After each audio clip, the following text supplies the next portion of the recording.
Dahalo raindany iray antsona hoe Damiandry no laviny zandary tamin'ny tanàna ny Bekapek, commune rurale Antsaratanàna, ny 20 volana Jolay lasa teo.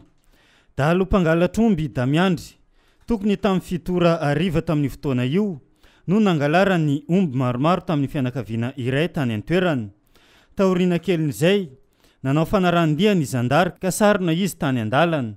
fa nampanazavana hoentiny komandin'ny gendarmerie-pirenena avy eto Mahajanga.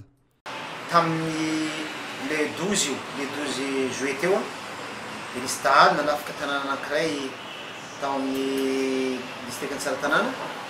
dia alerté mialoha zany le gendarmerie dia tratra zany eo ampanesena an'le omby mihitsy le dahalo dia izy moa zany nandositra le omby navelany fa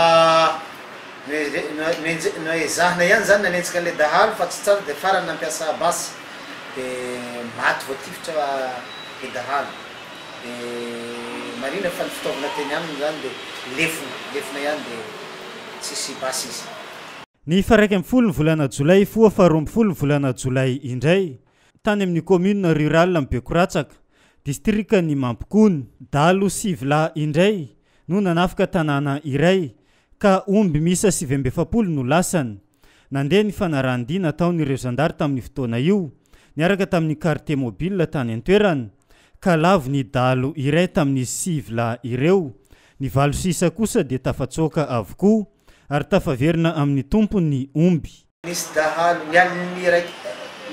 11 juillet teo mifoly de 12 nisy mpangalatr'omby ihany koa 7 lahy dia rehefa natao moa zany ny fanarahandia miaraka amin'ny fokon'olona gendarmerie sy ny fokon'olona zany miara-miasa dia tratra ihany koa zany ny dahalo anankiray tamin'ny 7 lahy dia miaraka amin'ny kalaky anankiray 9 zany ny dahalo nandositra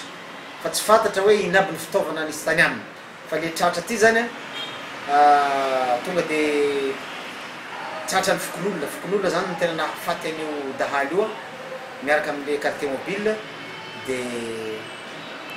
basy kalaky anankiray miaraka amin'ny bala vitsivitsy.